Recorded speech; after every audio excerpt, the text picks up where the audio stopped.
สวัสดีครับผู้ฟังทุกท่านครับพบกับรายการรักสิ่งแวดล้อมทางสวทแพร่ FM 91เมกะเฮิรตซ์ครับเช้าวันอังคารที่17กุมภาพันธ์2569อยู่กับผมแสวงเป้าเพชรเป็นผู้ดำเนินรายการครับกลับมาพบกับท่านผู้ฟังกันเหมือนเช่นเคยนะครับผ่านพ้นครึ่งเดือนนะกุมภาพันธ์นี้ถ้าดูปฏิทินนี่ก็จะมีวันทำการอยู่ เท่าๆกับเดือนอื่นแหละนะแต่วันเดือนกุมภาพันธ์เนี่ยนะเป็นเดือนพิเศษเนาะ28วันนะ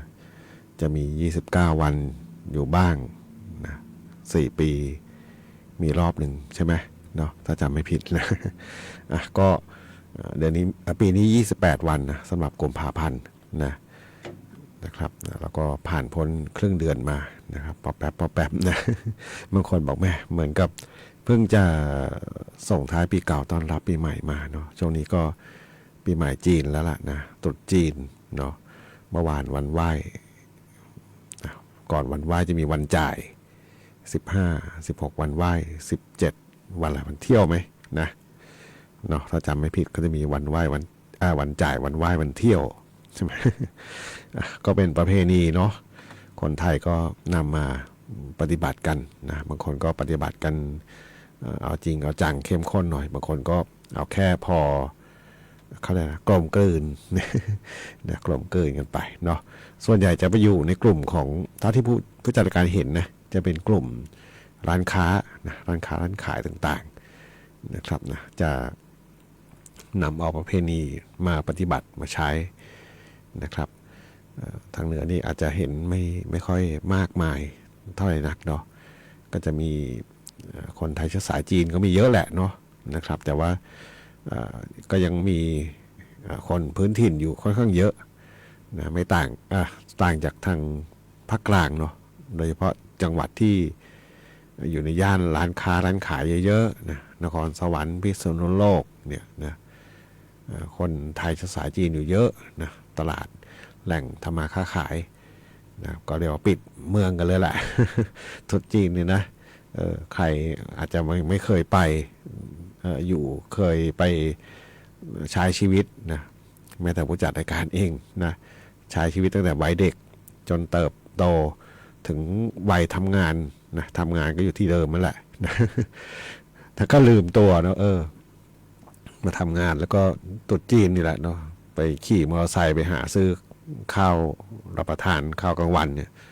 ไม่มีสักร้าน ปิดหมดนะลืมว่าเขาปิดกันนะเล่าให้ฟังเนาะว่าแต่ละที่แต่ละจังหวัดก็จะไม่เหมือนกันเนาะแต่ว่าประเพณีก็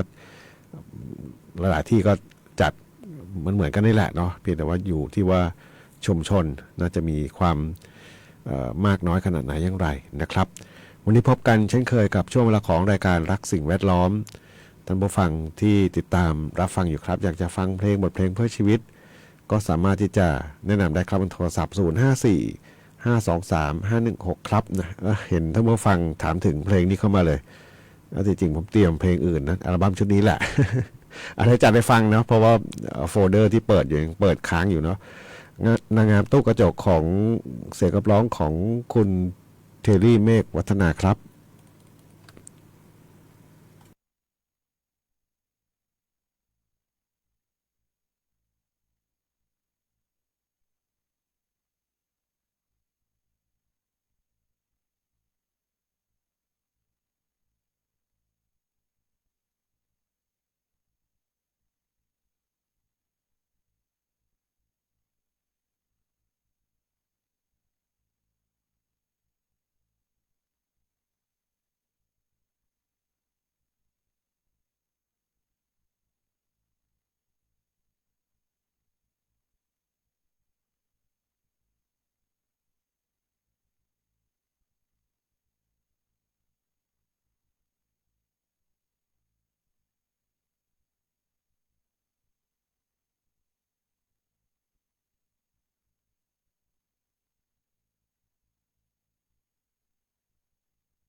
ได้รับฟังผ่านไป2ผลงานเพลงครับเพลงแรกของวงคาราบาวครับนางงามตู้กระจกเสียงขับร้องของคุณธีรีเมฆวัฒนาครับท่านผู้ฟังถามถึงเข้ามานะแล้วก็พอดีผมตั้งใจจะเปิดเพลงในอัลบั้มชุดนั้นอยู่เนาะแต่ไม่ใช่เพลงนั้นหรอก พอดีเปิดแล้วโฟลเดอร์ยังไม่ได้ปิดลงเนาะก็เลยได้จัดให้ก่อนเลยเนาะวันนี้ที่เห็นถามถึงเข้ามาทางแฟนเพจครับแล้วก็อีกเพลงหนึ่งวันเวลานะของน้าหมูพงเทพกระโดนชำนาญครับนะส่งมอบเป็นความสุขสำหรับท่านผู้ฟังที่ติดตามรับฟังรายการนี้อยู่ครับนะวันเวลาหมุนเปลี่ยนเวียนไปนะวันเวลาเป็นสิ่งสมมตินะที่มนุษย์เราสมมติขึ้นมานะเป็นเครื่องกำหนดนะในการปฏิบัติในการทำนะตั้งแต่ทำงานทุกสิ่งทุกอย่างนะเป็นสิ่งหนึ่งที่ระบุขอบเขตระบุช่วงต่างๆไว้เนาะเราทำงานเวลานี้นะอย่างเช่นราชการทำงานเวลา 8:30 น.ถึง 16:30 น.นี่คือระยะเวลาขอบเขตของการทำงานถ้าเราไม่มีสิ่งสมมุติตรงนี้เราจะไม่รู้เลยตรงไหนยังไงเนาะทุกสิ่งทุกอย่างมนุษย์เราเป็นผู้กำหนดเนาะเป็นผู้กำหนดขึ้นมาเพื่อให้มนุษย์นะเพื่อนร่วมงานคนร่วมงานนะได้ทำงานร่วมกันนะโดยเป็นปกติเนาะเพราะฉะนั้นก็คนก็มาตรงนี้เวลานั้นเวลานี้เหลื่อมกันไปเหลื่อมมันมามั่วเขาเรียกอะไรMUA เหรอมั่วนะก็อันนี้คือวันเวลาที่เราใช้ชีวิตอยู่นะครับนะ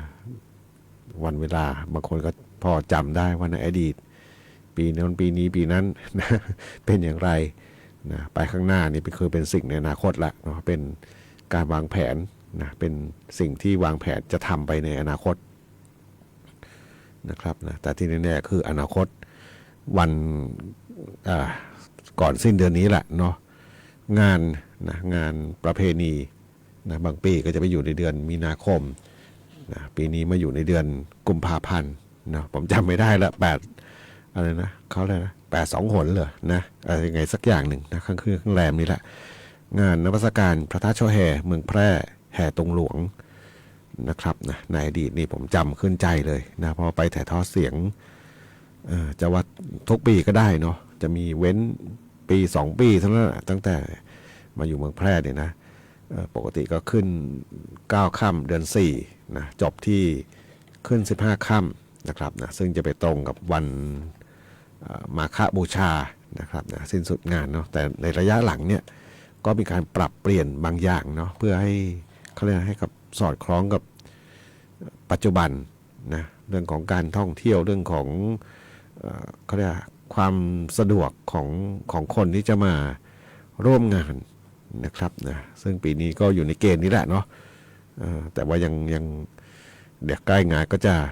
ประชาสัมพันธ์อีกครั้งหนึ่งเนาะสำหรับการจัดงานประเพณีนมัสการพระธาตุเจ้าแห่เมืองแพร่แห่ตรงหลวงนะครับนะซึ่งถือเป็นการจัดงานประเพณี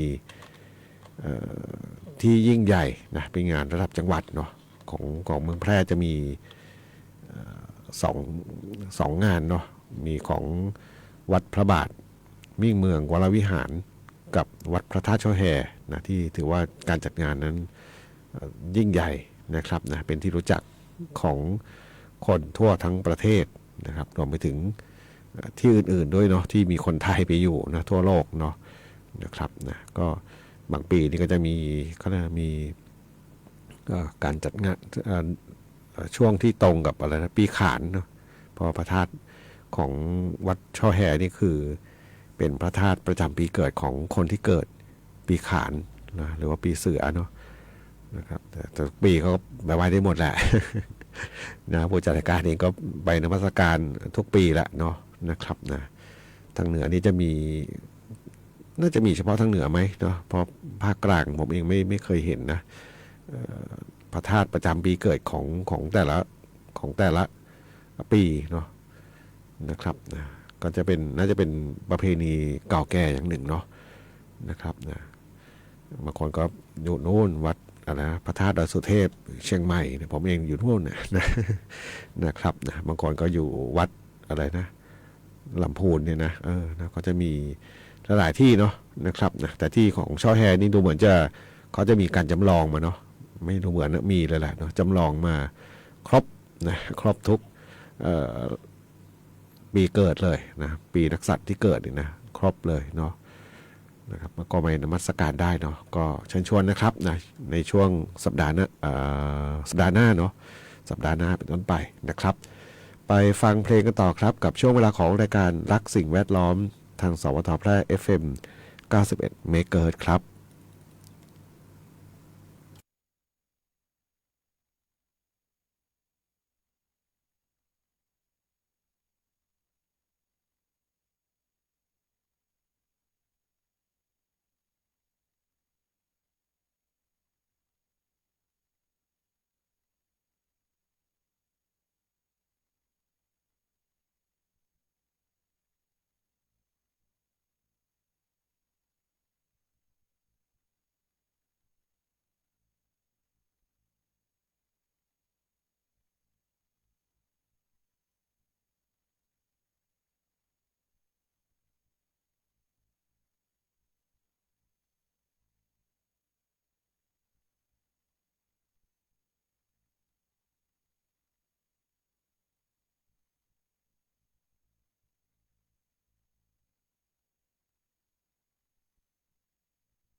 กับบทเพลงที่ได้รับฟังจบลงไปครับนะสำหรับงานเพลงถ้าผู้ฟังถามถึงก็มาครับ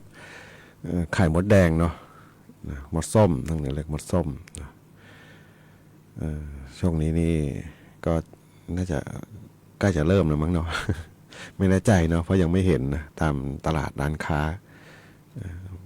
เพราะส่วนหนึ่งก็ไม่ได้ไปด้วย นะส่วนใหญ่ซื้อกับข้าวสุกเนาะไม่ได้ไปด้วยตัวเองนะน่าจะมีแล้วเนาะนะไข่มดแดงจะมีช่วงนี้แหละเนาะแล้วก็สิ่งที่มักจะนะมาใช้คู่กันปรุงอาหารนะผักหวานนะผักหวานบางคนบอกมันบางทีอาจจะไม่มันไม่มาพร้อมหน้าพร้อมตากันเนาะบางทีมีผักหวานแต่ไม่มีไข่มดแดงไข่มดแดงกับไข่ไก่เจียวก็ได้ละอร่อยเนาะนะก็ต้องเป็นอาหารก็ได้ชั้นยอดยอดไม้นะของป่านะครับกรรมวิธีการหาก็ค่อนข้างที่จะก็ต้องอดทนสักนิดหนึ่งเนาะนะครับนะแล้วก็มีบางปีเนาะว่ากันว่ามีการใช้สารเคมีไม่รู้จริงหรือเปล่าเนาะเพียงแต่ว่ามีคำล่ำลือกันบางทีบอกมีสารเคมีไปพ่นไปฆ่าตัวแม่มัน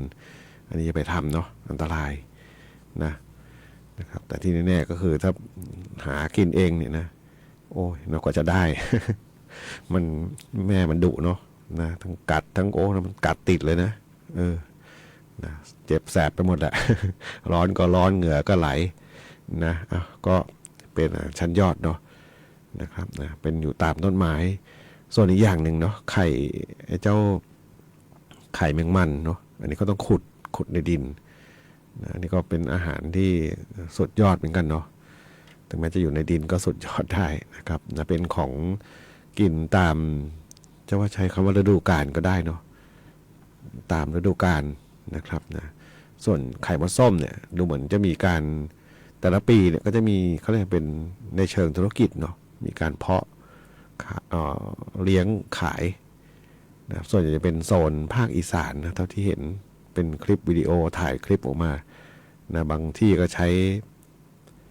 อะไรขวดพลาสติกใสเนาะเลี้ยงแล้วก็มีพื้นที่มีอาหารการกินเรียกว่าใช้คำว่าขุนก็ได้เนาะขุนให้ออกไข่ออกมาแล้วก็เพื่อต้องการไปขายแต่อันนี้ไม่แน่ใจว่าจะทำให้ตลอดทั้งปีไหมนะเพราะบางทีก็เห็นเงียบๆไปเหมือนกันเนาะเข้าใจว่าก็คงมดแดงมันก็คงไข่ไม่ไหวหรือเปล่า จะไข่ทั้งปีนะก็ต้องมีเว้นบ้างไหมนะก็นะครับนะเป็นบทเพลงหนึ่งนะที่บอกเล่าเรื่องราวของวิถีชีวิตของคนโดยที่อยู่กับธรรมชาตินะครับนะครับแล้วก็เป็นบทเพลงของโซส่งมอบเป็นความสุขสำหรับท่านผู้ฟังที่ติดตามรับฟังอยู่ครับกับช่วงเวลาของรายการรักสิ่งแวดล้อมทางสวทแพร่ FM 91 เมกะเฮิรตซ์ครับดูวันนี้นี่ในความรู้สึกตัวเองก็ว่าฝุ่นเยอะนะ ถ้าเมื่อวานก็แพ้อากาศฝุ่นเยอะมากเนาะช่วงนี้เริ่มแล้วล่ะนะเพราะว่ามีบางเพจก็เตือนแล้วบอกเตรียมรับมือฝุ่นนะเริ่มเข้ามาแล้วนะเพราะว่าความเข้มข้นของบรรยากาศที่มีฝุ่นละอองมีควันไฟเนี่ยมันเริ่มเพิ่มขึ้นเนาะจริงๆเนาะวันนี้นี่เพิ่มมากจริงๆเลยหลายจุดเลยนะตั้งแต่พะเยานะไปด้านพะเยาลำปางแพร่อุตรดิตถ์น่านนะแล้วก็ล่องไปทางพิษณุโลกทางกำแพงเพชรตากนะตอนนี้นี่เข้มข้นขึ้นมาเยอะละนะจังหวัดที่ยังมีอากาศที่ยังค่อนข้างดีมากเลยเนาะคือแม่ฮ่องสอนนะเดี๋ยวรอนี่แหละ ไม่รู้เขาจะเลิกเรียงเนาะที่เขาบอกว่ามันจะมีช่วงวันดีของเขาแต่ไม่ดีคนอื่นวันเผาเนาะก็รอดูเนาะว่าปีนี้นะทางภาครัฐนะจะมีมาตรการป้องกันมีการทำความเข้าใจอย่างไรนะครับน่าจะเป็นกลุ่มของชนเผ่าเนาะที่เขามีวิถีการทำกินของเขาอยู่เนาะก็ต้องรอดูเนาะส่วนบ้านเราเป็นห่วงตอนนี้เข้มข้นขึ้นละนะ PM 2.5 นะก็ปกป้องดูแลตัวเองเป็นหลักนะครับในการที่จะทำให้สุขภาพเราดีขึ้นครับไปฟังเพลงกันต่อครับกับช่วงเวลาของรายการรักสิ่งแวดล้อมครับ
9 นาฬิกา 55 นาทีครับกับช่วงเวลาของรายการรักสิ่งแวดล้อมทางสวทแพร่ FM 91 เมกะเฮิรตซ์วันอังคารที่ 17 กุมภาพันธ์ 2569 ครับมาถึงช่วงท้ายรายการดูพยากรณ์อากาศเช้าวันนี้ถึงเช้าวันพรุ่งนี้นะครับนะช่วงนี้ที่ถ้ากลางคืนนี้ยังพอเย็นเนาะพอเย็นพอหนาวอยู่ภาคเหนืออากาศเย็นมีหมอกในตอนเช้าอุณหภูมิต่ำสุดอยู่ที่15ถึง22องศาเซนเซียสครับนะสูงสุดอยู่ที่34ถึง39องศาเซนเซียสนะต่างกันเกือบเท่าตัวนะตอนเช้าตอนกลางคืนกับกลางวันเนี่ยนะดูแลสุขภาพด้วยนะเพราะว่ากลางคืนยังพอได้หนาวเนาะเมื่อเช้าช่วงมาเข้าเวรก็ยังรู้สึกก็ยังพอเย็นๆนะอากาศได้พอเย็นแล้วนะตอนเย็นเมื่อวานเนี่ยนะเอาเรื่องแหละร้อน ร้อนมากเนาะเมื่อวานนี้นะช่วงเย็นเนาะช่วงเย็นแต่ร้อนเนาะนะครับก็ดูแลสุขภาพร่างกายกันนะอาจจะทำให้เจ็บไข้ได้ป่วยกันได้เนาะในช่วงนี้อากาศที่มันเริ่มเปลี่ยนแปลงนะจากฤดูหนาวไปสู่ฤดูร้อนนะเดี๋ยวนี้มันมีฤดูอื่นอีกไหมเนี่ยฝุ่นฤดูควันไหม อ่ะก็ช่วยกันเนาะในการที่จะป้องกันตัวเองแล้วก็ในการที่จะป้องกันคนอื่นด้วยเนาะโดยการหยุดเผาทุกพื้นที่ครับวันนี้รายการสิ่งแวดล้อมทางสวทแพร่ FM 91 เมกะเฮิรตซ์นำรายการท่านผู้ฟังไปก่อนพบกันใหม่ในวันพรุ่งนี้ขอความสุขความโชคดีจะมีแต่คุณผู้ฟังทุกท่านสวัสดีครับ